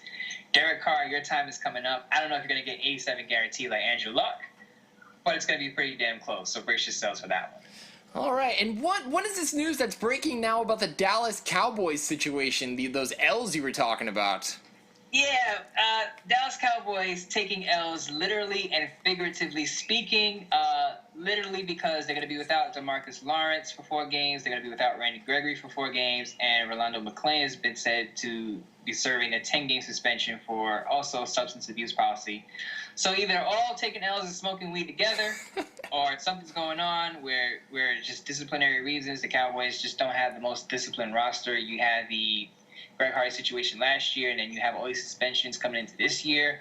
The Cowboys need to get it together. We talk about character guys, or we don't talk about them, but organizations and GMs and head coaches talk about character players, and I think the Dallas Cowboys need more character players in that locker room because apparently a lot of these players don't value their NFL careers as much because they're sacrificing games on Sunday to just smoke a joint, and it's not working out. It's not going to work out for the Dallas Cowboys starting off the season. A lot of their front 7 is going to be off the field for an extended period of time. As you know, Jalen Smith was drafted there, but he's not expected to play for his rookie season. Dallas, I had them coming back and possibly challenging for a division title, but I have to see what their defense looks like for the first 4 weeks because it doesn't look good. Yeah, and sticking with knuckleheads that wear the star in their helmet, word came out this week that Darren McFadden decided to tell the truth about breaking his elbow, and it was just that he fell. He just fell, tripped with his phone in his hand, and fell on his elbow. So why he decided to lie and tell everyone that he was trying to save his phone, that story doesn't add up. So I still think he's lying, because why wouldn't you not just come out and say you tripped? Are you too big of a man to say you fell? I'm totally still confused by this turn of events. Because he has a Derrick Rose-like history of being injured all the time in the NFL, and he probably didn't want to get laughed at for it. He probably didn't want to have a meme with him and Derrick Rose as the 2 most injured athletes in history right now. But, again, maybe he's lying again. Maybe he's not. It doesn't really matter because, again, they have 2 running backs who are going to take over that backfield. I have my own personal reasons why I'm against Ezekiel Elliott, but I won't reveal those on air. This person who's listening to the show knows why. Is it just a crop top? Is it just because of crop top? Or... Is it? Yeah, it's so deeper than the crop top, but we'll get into that probably in another show, probably when the NFL kicks off. But Mike, you had an interesting list about MLB managers on the hot seat who could be fired. I don't agree with one in particular. Of course you don't. Of course. I'm taking a wild guess on which one. Number 1. I don't agree with. Yeah, number 1. Yeah. Well, the list was painful for me to actually, I guess, put together because there are both New York managers on there. And number 5 is Joe Girardi, and I don't blame him so much as I blame the front office and Brian Cashman. But again, when you're the Yankees and you're spending $225 million and you're barely at 500, obviously today they won on a walk-off wild pitch. I mean, you'll take any win you can get any way you can. But there's no motivation and I don't blame Joe because I think he's done the best he can with what he's being given. But when you're the Yankees and you haven't won a World Series title since 2009, you can't fire all the players, unfortunately. And yes, the Yankees are eventually going to be getting rid of contracts. This year, Mark Teixeira comes off the books, Carlos Beltran, and next year, Sabathia and A-Rod. But this is just a team that you expect more out of. You need somebody to motivate them, and there comes a time where every manager just can no longer do that. Joe Torre was there before, and he stepped down because he felt he could no longer implore these guys to get up for big games. So I put Girardi at 5, but again, if the Yankees go out and make some moves, he could be easily taken off this list because the Yankees still have the potential to climb. Number 4 is Brad Ausmus, the manager of the Detroit Tigers, another team that is playing way under expectations, and I know they've had some injuries with J.D. Martinez, and Victor Martinez has been in and out, and Miguel Cabrera is just not the type of power hitter that he used to be. But they just got swept by the Cleveland Indians, from beautiful Cleveland, Ohio. And the fact is now that Cleveland's like 10 games up in the division, and Detroit just continues to fall. It's a weird team. They lost their general manager, Dave Dombrowski, to the Boston Red Sox in the offseason. And it's funny, they've got Lloyd McClendon, who's been around the game forever, and it seems like the new brass in Detroit love this guy, and he's currently managing in AAA. So I just feel like they're waiting for the right moment to replace Ausmus with a McClendon. And again, another team that maybe just needs a spark. For whatever the reason, Ausmus is just not rallying the troops. The team is, plays a couple good games, a couple bad games. I mean, it could point to their pitching. Justin Verlander started out with a head of steam, and the last 3 games he's been shelled. He'll find another job. I don't worry. He was an ex-catcher, played for many years in Houston. He's a smart guy. I think he'll hook on somewhere else.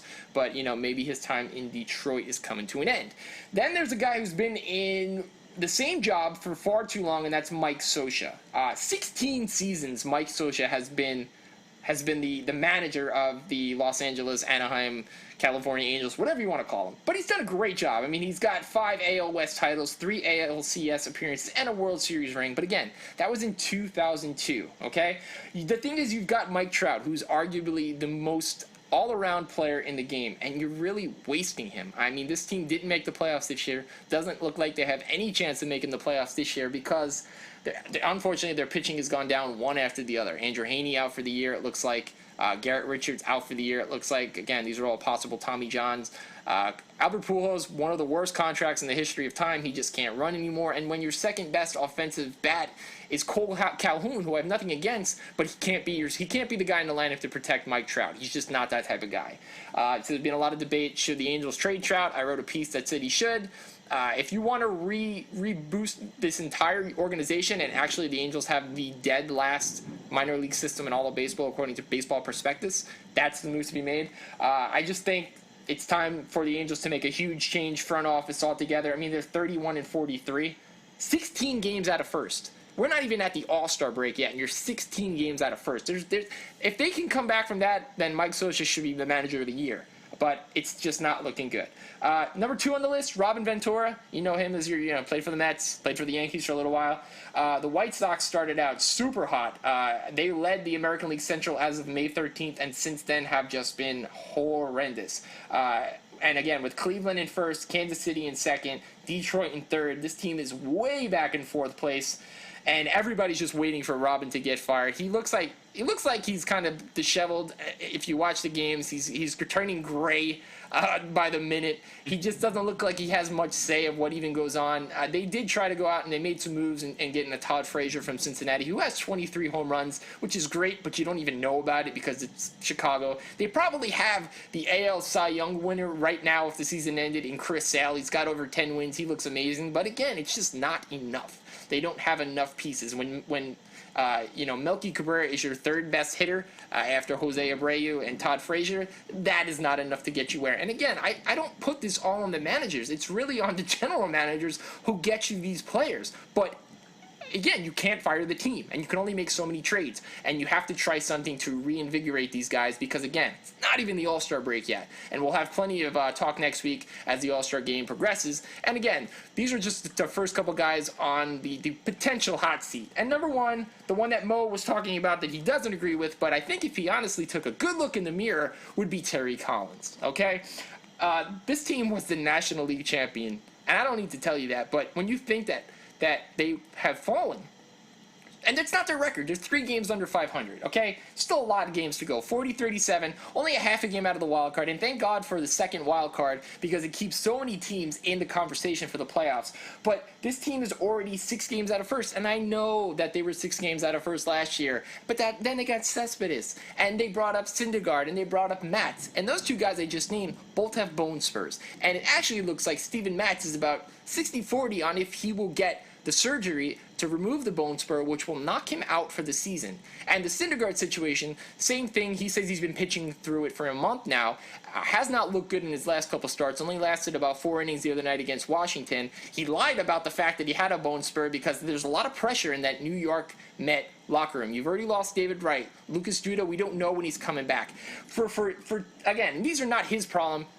he can't control injuries, but you can control the way you use your pitching staff. And I completely feel that he burnt these guys out last year. Look no further than Matt Harvey in the World Series. You walk out to the mound, you're still in the game, and you give Harvey the choice of if he wants to stay in or not. No, you're the manager. Pull the string. The only thing that it seems like Collins has total control over is I'm going to bring in Jeurys Familia every game, all the time, because he's the only guy I trust in the bullpen, and he's been great. ERA is over 3, which is not great for a closer, but he has over 20 saves, which is phenomenal. But for whatever the reason, he's not utilized Juan Lagares, who has a great glove, about a 260 hitter. He should be your leadoff guy, but he doesn't play. I get that. Michael Conforto got that wrist thing going on. He continues to bat Curtis Granderson in the leadoff role, not a leadoff hitter.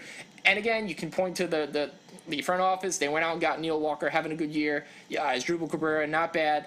Currently, you've got Kelly Johnson playing a little bit of third. It's a really weird construction of a team. It's a team that really depends all on their pitching, and now that you've got all these question marks, you need the manager to do something, and I just think he's not the type of guy to get to rally the troops. And it wasn't him last year. It was Cespedes. Carried them up until the Chicago Cubs NLCS series. And then when he couldn't do it, it was on the pitching, and eventually the pitching let them down against the Royals. So, not saying that any of these guys need to go today, but if there was a list from 1 to 5, these are the guys, the hit list of who should be potentially going. And we'll know more after the All-Star break and by that July 31st trade deadline. If these teams aren't in it and you need to rebuild for next season, you've got to start with the manager and then go from there.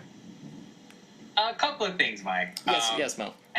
You had an article, and our another editor for Empire Writes Back, our fabulous New York sports blog, had an article about the Yankees needing to change things up. I know you spoke about trading Aroldis Chapman to the Marlins, and I expected vitriol from Yankees fans, and it just seems like Yankees fans are pretty defeated at this time of year. They're just like, yeah, we need to change. Yeah, trade him. Yeah, usually fans are connected to their players. I just don't feel that for the Yankees. I just feel like there's a disconnect between fans and players. Usually fans stick up for players and they go, no, this guy, he could still pull it out. He could still be good. But I guess fans are with you, and there needs to be a shakeup. There needs to be some trades. They're with you and Nick on that.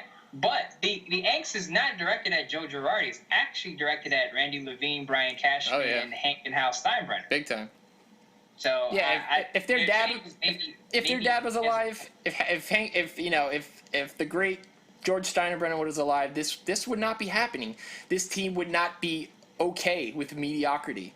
And say what you will that it's a different era and teams grow from within their minor league system, but this is the New York Yankees. This is the most winningest franchise in all of professional sports in the world. This is a team that has fans that expect to win. And you're right, we are defeated. And I'll tell you, I'm the biggest Yankees fan that is probably 32 years old in the world. I would put money on the table. But I am in the majority for saying that this team cannot compete the way it's currently constructed. And I know we're only it's like 10 games out of first now, but again, only like 3.5 out in the wild card. And again, that wild card is huge, but this team cannot continue to play the way they are. I mean, they won today on a wild pitch. That doesn't happen more than once a season. And there's been so much debate on, should we bring up Aaron Judge? He's not ready, according to Brian Cashman. Well, he's got 16 home runs. He's a spark, and your manager, Joe Girardi, needs a spark and said he would like him up, but knows it's not up to him. So there's a lot of discourse, and there's a lot of inner struggle and turmoil in the organization. You know, Randy Levine gets on the media and the fans saying, you've never been a part of something like this. You don't know what you're talking about. But we're the fans, we pay your salary, and yet we don't know what we're talking about. And that's the cool thing is the situation that we're in, that we get to write about these teams, is that if for someone like me that sticks up for his Yankees against anybody and everybody in the world, if I can put my viewpoint out there and say that, yes, it's time to trade a guy like Aroldis Chapman because he's a free agent at the end of the year. You traded a top 10, Ricky Davis is his name, a top 10 pitching prospect. You traded him to Cincinnati. You better get something for Chapman. It's the old Dwight Howard situation while you still can. Otherwise, he's going to walk. And again, you might get something that doesn't help you this year, but it's going to help you down the road. So it's nice to see that Yankees fans aren't so bullheaded that they can't accept the reality of what's going on because it's not good. And and I know, and for you, I know you're a Mets fan, but you've honestly got to look at the team and just say, as it's constructed, there's no way the Mets can beat out the Nationals. And the Marlins, who are in second place, have much more going on than the Mets. And they just traded for Fernando Rodney today from San Diego for nothing, basically, a minor league pitcher. And Mike Stanton is still hitting around 220. And in the past 6 games, he's starting to heat up, but he's hitting singles. So you got a $300 million single hitter. But what happens when Mike Stanton inevitably heats up? He could carry this team through the month of August and September, just like Cespedes did last year. So you've got to be concerned, if you're a Mets fan, that you should implore this team, as much as you possibly can, to go out and be more proactive, do something, because of how far they came last year. You certainly don't want to miss the playoffs after making the World Series a season ago. Yeah, you're preaching to the choir on that one. I mean, Terry Collins, I wouldn't say his seat is the hottest because he's just coming off of an NL pennant. But the team has struggled with injuries. You did say that, and you said, well, managers should be able to handle catastrophe and move things around. I know you didn't like the Cespedes move where he is from the beginning in center field, I believe, and you've been preaching about that for a while. A friend said to me, well, I don't see the Mets winning the division anyway, so they're going to have to win the wild card. I said this 2 episodes ago that I didn't see the Mets ever passing the Washington Nationals anyway. But it seems like they're going to have to be active at the trade deadline to make a move. Who knows what those moves are? Maybe Mike will produce a nice article for Empire Writes Back telling us what the Mets should do by the trade deadline. Well, it's funny. I did produce the one where the Mets should. I put, what was it? The top 5 guys that the Mets should go out and fill third base. And it's funny. I believe it was the number 5 was Danny Valencia, who the Mets have actually spoken about, but they've yet to pull the trigger. And that's the thing that bothers me, is that all these teams talk a good game, that okay, we're thinking about Danny Valencia, and we're thinking about Gurriel, who is the Cuban import, who still hasn't signed with a team, but has been at Dodger camp, and he worked out for the Mets, and he's a 32-year-old free agent, so he'll help you this year and maybe next. But do something, because why wait? And I know that everybody's technically still in it because of that second wild card, but that second wild card is a 1-game play-in. So regardless, just like the Yankees last year got into the 1-game playoff and laid an egg against Houston, that's it. You're one and done. They really had no chance on paper against that Houston team the way they played last year. So even if the Mets can beat out the Marlins and beat out the Cardinals and the Pirates and the Dodgers and whoever else to get that second wild card, because more than likely the first wild card, again, we see the Cubs holding on. We see the Nationals. It could be the Dodgers. Regardless of who you think the first one is, they could get in. They should get in. But it's a 1-game situation. So if you're not healthy and you pitch whomever, DeGrom, Harvey, whoever they decide to go with, if you're not ready with the bats, with that lineup, and this is what you're prepping for, you're done in 1 game. And yeah, it's okay to say, well, we made the playoffs, but big deal. You made a wild card playing game and you were done before you even knew it. So I just think, you need to set yourself up for success, and that time is now. And if you aren't ready to do something right after the All-Star break, well, then you've got 2 weeks before the July 31st non-waiver trade deadline to make something happen. And then if you don't do it, then shame on you, and I guess you really... Maybe front offices really feel that they know deep down inside it's not their year. I don't know. I've never been in front of a front office like that. But I know as a fan and a fantasy GM that if I'm on the other side of the fence, I'm trying to make things happen as soon as possible, because I don't want to fall 10 games out of first. I don't want to fall 16 games out of first like the Tigers are, because in baseball, 16 games is like 32 games in basketball. You just do not come back from that. It's just too long of a season. It's too drawn out. And it's next to impossible. 2 things. Okay, so who do you predict makes those 2 wild card spots in the NL? Do you think it's the Mets and the Dodgers? As of right now? Yes. If I had to say right now, I think it'll be... this is tough. I am going to go with the St. Louis Cardinals, because it's the St. Louis Cardinals, and it's what they do. They come back every year. They usually make a smart transaction or two, be it a bullpen or a starting pitcher, and that looks like that's something they may address as well. They just got back Johnny Peralta, who's playing third base. They moved Matt Carpenter to second. They kept Diaz, the kid shortstop, who's hitting extremely well at short. So they've gotten stronger. There's still some situations with their outfield. They sent down Randy Grichuk, and they called up Colton Wong, who was their second baseman, to play center. But for whatever reason, those guys respond to Mike Matheny. What a manager. That's what I'm saying. That guy gets people motivated. So I definitely think St. Louis. The Dodgers, I don't feel as positive about the Dodgers as I have in years past, and it doesn't have anything to do with their manager necessarily, Dave Roberts. They're just getting hit with injury after injury. Kike Hernandez went on the DL today with the oblique strain. Clayton Kershaw, the best pitcher in the National League, went on the DL with back I guess strain you could call it. He got an epidural and it wasn't enough, so he's going to miss his next 2 to 3 starts.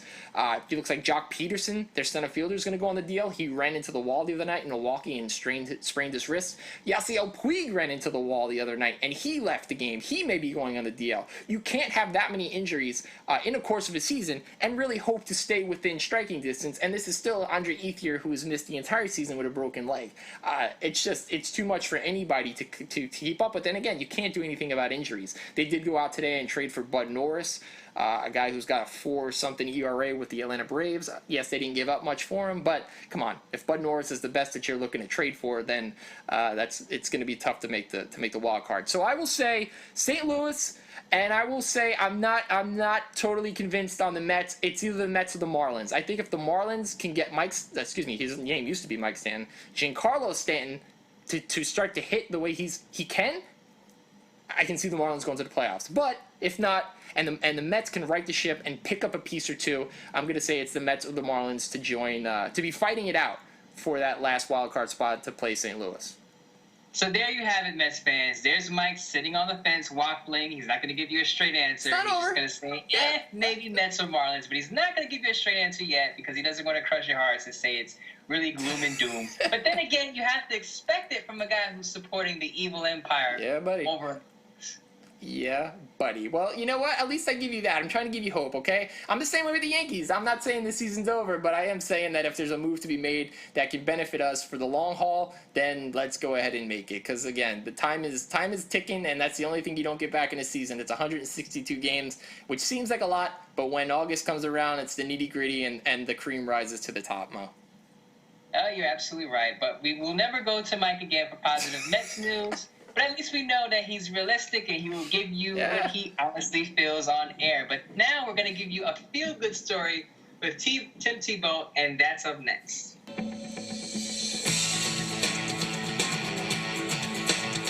The wrap-up.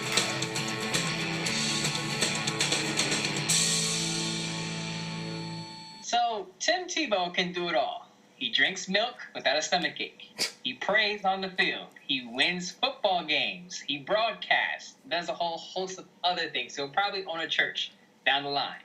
But he's also very handy when it comes to a person having heart issues on an airplane.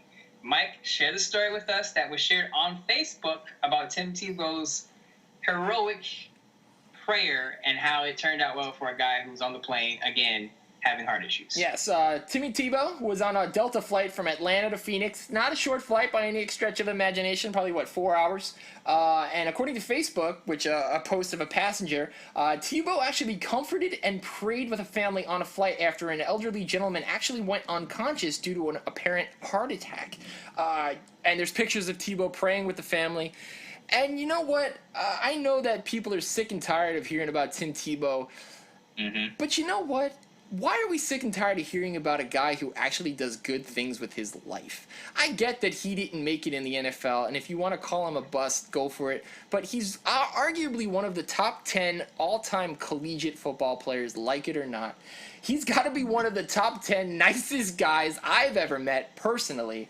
Why is it that we focus on the negative all the time when it comes to professional athletes, actors, celebrities, people in general in our lives? Why do we focus on the negative, and yet when there's somebody who's a young man that's doing so many good things, we want to bash him? I mean, this guy literally got out of his seat, sitting in coach, by the way. Coach, okay? He's got the money. He can sit in first class.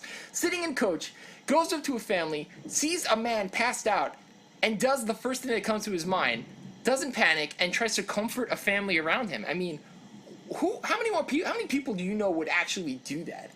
I mean, you would because, you're Saint Mo. But honestly, this guy, he stayed with the man until the plane landed and the guy's pulse came back. So whether you want to say that, Tebow is God or Jesus Christ reincarnated, whatever the fact, but this guy is a good dude. I mean, I met the guy on 2 occasions in Los Angeles. He is humble. He's a little bit of a bro, typical heart. I went to Gainesville, played football, bro, but he's a nice dude. He actually remembered my name the second time I saw him, and I didn't even recognize, I wasn't looking for him the second time, and said, "Hey, Mike, how's it going?" So you know what? For somebody to even remember your name, people don't even remember their server's name when you're with them for 45 minutes at a restaurant. They'll say, "Can you get my server?" "Oh, what's his name?" "I don't know." Well, okay, this guy goes above and beyond to be cordial and to make other people around him comfortable. We're so focused on Johnny Manziel and his crap that people have the audacity to say, "Oh, I'm sick of Tim Tebow." Man, really? Look inside yourself. That's some messed up stuff. But you know what? Thank goodness there are people like Tebow that still give hope, whether you agree with him or not. You can't argue that this guy is a genuinely nice guy. Did you guys slam down a couple of milks together, some juice boxes at the bar or something? Because you are high on this guy. I'm high on him too. I like to hear good stories like this too. Because we always hear about the bad, players speeding or domestic abuse and all of this stuff. It's good to hear the Tim Tebow stories, but why can't we give credit to the people of Delta Airlines? People are missing that. I mean, their staff was pretty much on the spot, and Tebow, of course, gave his prayer, but the Delta Airlines people, the employees, actually had a part in this too, and I believe that people are missing that portion of the story. And because we expect this from a guy like Tebow. We already know his history. And you say, why do we bash Tebow? It's the same when you were in school, Mike. Remember in school, and you had that one kid who would give, like, the apple to the teacher, and he was really good. He would fold his hands, and he'd sit in the front, or she. And we just bashed it because we're like, why are you being so nice? Why are you being so perfect? People are jealous of that. I am not. I like to hear these stories because it's good for the NFL. Even though he's not an active NFL player right now, he's still associated with football. Sure. So it's a good thing to put on over all of these negative things that we hear in the offseason and before training camp. But again, I applaud Tebow. I would like to have a glass of milk with him one day. I wasn't as lucky as you. But you did mention Johnny Manziel and all his crap. Johnny Manziel said that he's going to sober up by July 1st tomorrow, and work on his life and his career. So I wish Johnny Manziel the best. You talk about all the negative stuff and what people have to say about Johnny Manziel. I'm out here wishing him the best. So for me, Mo in Brooklyn, Johnny Manziel, I hope you get your life together. I hope you stop all of this nonsense, the hit and runs, the girlfriend incident, the trashing of the hotel, and I hope you get back to where you need to be in life. Not necessarily in the NFL, because I think you're a marginal quarterback. That's not a shot. That's the truth. But I hope you actually get your life together because your dad is worried about you. He called you a druggie, and he may be right about it. He failed. Johnny Manziel failed, obviously, a drug test. The NFL suspended him for 4 games. So if a team does take a chance on him and decide to sign him, he will have to serve a 4-game suspension before he hits the field, and that probably won't happen. But again, the moral of the story is good luck to Johnny Manziel. Tebow, I already know you're straight, so you continue to do well. What I would suggest is maybe Tebow and Johnny Manziel can get together. You took my segment. I was going with it, Mo. I was going with that next. They could get together, and Tebow could fix Johnny Manziel, and together they can work out, and they can both make the NFL, again, on the roster. Maybe not as starters, but they could be pretty decent backups, and they could come back. It will be the greatest story in NFL history. Tebow and Manziel together as a unit, as a duo, just like me and Mike. Yeah, absolutely. I love it. I think it'd be a fantastic idea, a feel-good story. I would write the script and sell it to Disney, and we'd all be millionaires, and then we can go do some good work around the world. I think it'd be a very good thing. I do hope Johnny Manziel gets it together. July 1st is, a couple hours away. I hope he's truthful. I hope Johnny Manziel gets away from the people that he's currently associated with. And, we always talk about, you're a victim of your circumstances and, being around positivity. And I don't know his total story, but whomever he's with is enabling him right now. So, hey, if Tim Tebow can get to this guy and help him out, I'm all for it, because you don't want to see anybody go through addiction, especially at the level he's at, because the only step after addiction, if it's a negative one, is death. And we don't want that for anyone, especially a young man who has his entire life ahead of him. It's a horrible thing, and addiction is something that, if you've never been around someone that has experienced it, it's kind of hard to put into words. It's kind of, it's something that just doesn't cure itself overnight. It takes time, and that's why Johnny Manziel's dad said that he'd be okay with his son going to jail because jail is a better alternative than death, and I agree with that. I mean, honestly, some guys just need that. They just need a strict way of life, a pattern, and if that works for him, great. But whatever it's going to take to this point, forget football. And for anybody that just wants to write a person off like Johnny Manziel or anyone dealing with demons in their life, that's too bad. And again, focus on the negative. Everybody wants to talk about, look at Johnny Manziel, look at him, he's in Cabo wearing a Josh Gordon shirt, being a jerk. Well, why don't we try to get Johnny Manziel some help? And I feel like that's what his father was trying to do.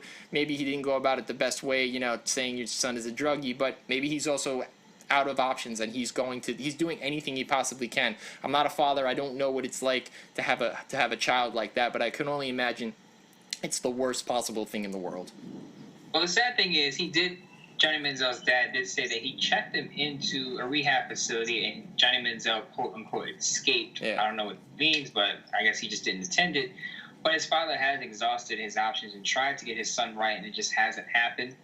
Again, even if it's not somebody like a Tebow, Johnny Manziel, first of all, he needs to get himself around the right crowd of people. Yeah. And then start making better decisions with his life. And NFL, that comes after. But just getting your daily together, that's the main point. Hopefully he gets all his legal issues straightened out, and then he lives a very productive life doing whatever he's doing, whether it's NFL or off the field.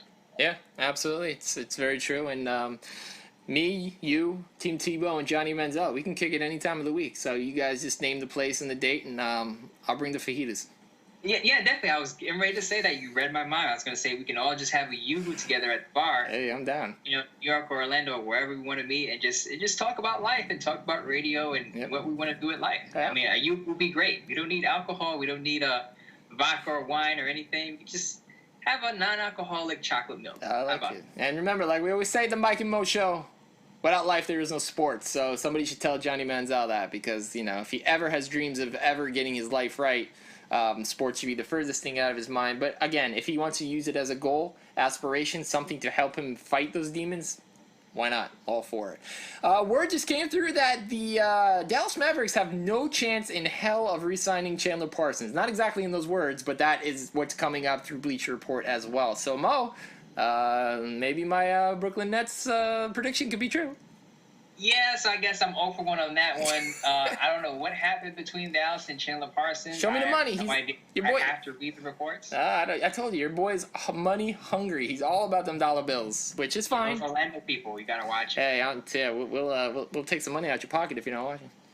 Yeah, apparently. I don't think he winds up in Brooklyn though. I think he goes to a team that's either midway or a possible contender. I don't see him going to a Milwaukee. He's all about the dollars, but I don't see why Brooklyn would want him, because it's not like, if you're going to pay a guy like that a lot of money, you want him to be a complete game changer. He's not a game changer. He's going to be, I see him like a better shooter than Harrison Barnes. Yeah.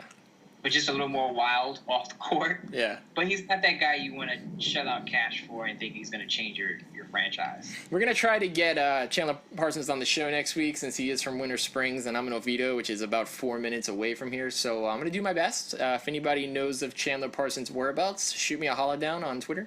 That's at Mike and Mo Show. Mike and A-N-D Mo Show. Also on Facebook, Mike and Mo Show.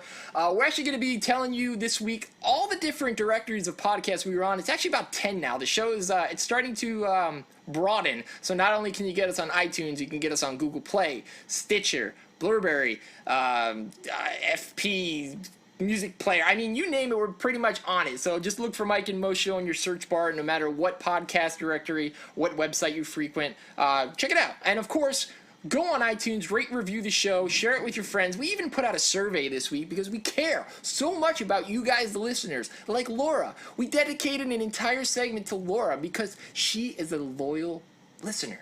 Even though she likes a terrible team in Indiana, we still care about her. Even though she pronounces her name Laura and not Laura, we still care. So Laura, thank you. Thank you so much. But yeah, go out, fill out the survey. Tell us what you like about the show, what you don't, and just have some fun with it. And again, we're doing this for you. Mo doesn't feel the same way, but I do, because I'm all about the people. I'm all about Cleveland, Ohio. Stop it, Mike. First of all, Mike is not about the little guy. Mike comes from New York. He went to LA, and now he's in Orlando as a poser. Who's Mike Poser? All about the people. Take a I pill and am a all about the visa. people because I live on the borderline of Williamsburg and Bed-Stuy. We know. I know. I live on the border of two completely different type of neighborhoods, so I know what it's like to be on both sides. So I get both sides. I serve the people all the time. So don't let Mike try to taint the perception of me. Because if we had callers, Laura will probably call you up and kick you out because she didn't like the way you pronounced her name. Laura, don't worry. I got Laura. it. I'll handle Mike's seat. Don't worry about the rest. But if we have callers, I would assume she'd be the first one up to correct you on it. Yeah, that was actually one of the survey questions. What can we do to improve the show? And these are all anonymous. We don't know who they come from, and that's what one person said. Have callers. So that's something we're going to begin to work on. But again, if we do that, we actually need callers. So because we posted questions on Twitter and we need people to respond, and it's just not enough for a full segment. Again, we want the listeners to get involved. You guys do it on major shows all over the country. Just because we're not signed up with a big network yet doesn't mean we don't want your input. We do. We'd love to debate. We do it in our articles for Empire Writes Back on Fansided. We will debate you till the cows come home. We will not respond to your negativity or crap that you like to throw at us, but if you want to have a real debate about something, go for it. That's what we're doing on this show. We're keeping it alive. We're talking sports. We're talking life. We're combining the two, and we're having a lot of fun doing it. And hopefully your day is brightened up by what we do here at the Mike and Mo Show. Other than that, Mo, anything else? Before we go off air, Mike, tell him where you're going to be starting July 1st, because I'm very proud of Mike. He's come through the ranks very quickly, and even though he's doing it for the wrong team, I'm still very proud. Well, the wrong team in Mo's idea, but the best team in the world for me. I have moved over to the Yanks Right Back, which is another fan site, blog site on Fansided. Yeah, it was kind of a quick transition, but I will be the co-editor or co-site expert, whatever you want to call it, at the Yanks Right Back, which is amazing to me. It's a great opportunity. I thank Mo wholeheartedly because he got me involved with this entire company, and they work really well. They work great. So I will no longer be with the Orlando Magic daily. Had some good times over there. I love talking NBA. But again, it opens me up to talk Yankees, which is my passion. It keeps me available to write for Empire Writes Back, which is the fantastic site edited by Mo and company. They do wonderful work over there. And we're just going to keep the conversation alive. And if you like what we do, let us know. If you don't, let us know, but let us know in a way that we actually, is nice to the human race. Okay, that's all I have to say. No negativity. It's a negativity-free zone. They grow up so fast. You were just you were just writing simple articles at one point, and now you're an editor. They really do grow up fast. By next week, I'm going to own the company. I can't wait. But that's where we're going to end it off today. If you're like me, you're going to be up around midnight waiting to see where these players think they're going to sign, or if they're going to pull a DeAndre Jordan and nix the next team for another squad. But we'll see what happens. Remember, 12:01 midnight, players can negotiate, and we'll see what happens with the Knicks going forward. Yes, and if you're on any one of those social media platforms, let us know where you think these players are going. We went through the list. Where are these guys going to go? Where do you want to see them go? Let's see how many Mo gets right, how many more I get right. We'll put the tally to the test next week. We'll have a little bit of fun with it. And we will be right at the All-Star break, give or take by a couple of days. We'll be talking All-Star rosters, who got snubbed, who is there and deserves it. We'll talk a little home run derby. And again, the baseball trade deadline is approaching fast and furious. So the content is coming hard and heavy. We love it. NFL gets a little bit closer, so Mo is starting to salivate. I can feel it over the internet. It's going to be great. But until next week, I'm Mike. He's Mo. This is episode 20 of the Mike and Mo Show. We'll catch you on the flip.